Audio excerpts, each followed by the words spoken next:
Please be seated. مهرباني وکړه کېنه. Please be seated. د دې مطلب دی چې مهرباني وکړه کېنه. How much څومره.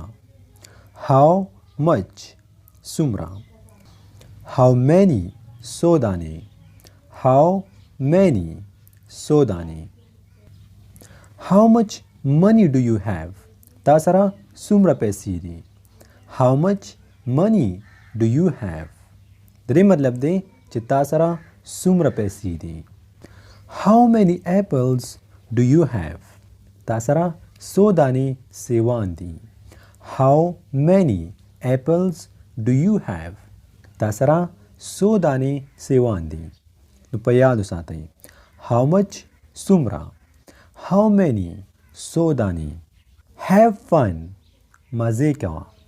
Have fun مزې کوه. که چېرته تاسو چاته دا ویل غواړئ په انګلیش لینګویج کې چې مزې کوه یا که چېرته تاسو واورېده have fun نو دې مطلب دی مزې کوه.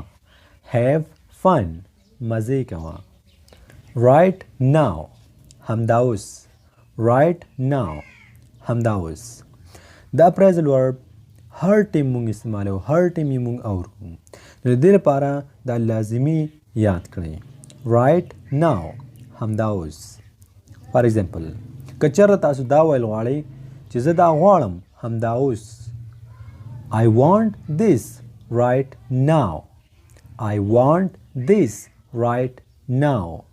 زه دا غواړم همدا اوس. I want my money right now. زه خپلې پیسې همدا اوس غواړم. I want زه غواړم. My money خپلې پیسې زما پیسې right now همدا اوس. I want to go there right now. زه غواړم چې هلته لاړ شم همدا اوس. زه همدا اوس غواړم چې هلته لاړ شم. I want to go there right now. زه غواړم چې هلته لاړ شم همدا اوس. Keep in touch رابطه کې اوسه. که چېرته تاسو چاته دا ویل غواړئ په انګلیش لینګویج کې چې رابطه کې اوسه نو بیا تاسو ویلی شئ keep in touch. تاسو به دا ضرور اورېدلی وي په انګلیش موویز کې یا په نور ویډیوګانو کې keep in touch. نو دې مطلب دی چې ما سره رابطه کې اوسه. do me a favor زما یو کار وکړه یا په ما باندې یو احسان وکړه. do me a favor د دې مطلب دی چې زما یو کار وکړه یا په ما باندې یو احسان وکړه. اوس که څوک داسې ویل غواړي چې آیا ته به زما یو کار وکړې. would you do me a favor بیا د دې مطلب دی چې آیا ته به زما یو کار وکړې. would you do me a favor. would you do me a favor آیا ته به زما یو کار وکړې. did you do my favor آیا تا زما کار وکړو. did you do my favor د دې مطلب دی چې آیا تا زما کار وکړو. it is too late ډیر ناوخته دی. it is too late او د دې مطلب دی چې ډیر زیات ناوخته دی. I am just coming زه دا دی در رسم. I am just coming د دې مطلب دی چې زه بس دا دی در رسم. I am just coming. anything else نور څه. anything else د دې مطلب دی چې نور څه. فار ایگزامپل چې تاسو ته څوک وایي چې دا کار م وکړه هغه م راوړه داسې وکړه وغیره وغیره او تاسو دا ویل غواړئ چې نور څه مطلب نور څه وکړم نو تاسو ویلی شئ anything else. په پښتو کې موږ وایو نور څه.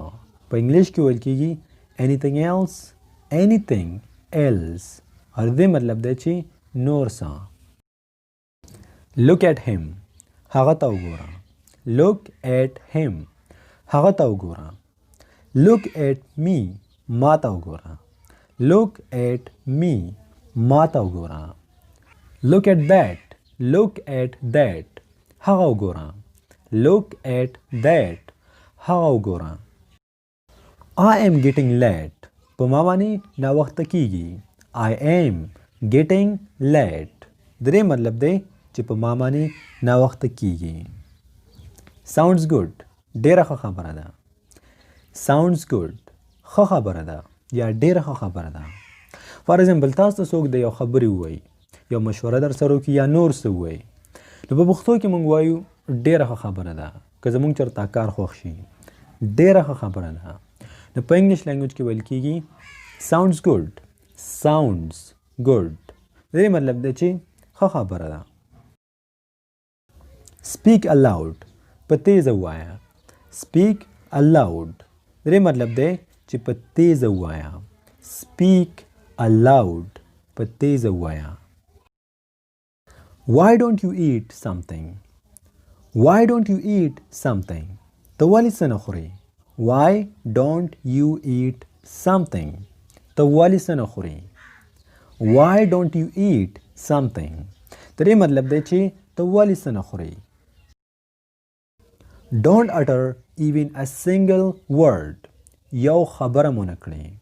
که چېرته تاسو په انګلیش لینګویج کې چاته دا ویل غواړئ چې یو خبره مو نه کړې، نو تاسو ویلی شئ don't utter even a single word.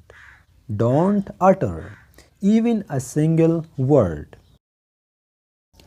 how many times have I told you څو ځل د درته ما ویلي.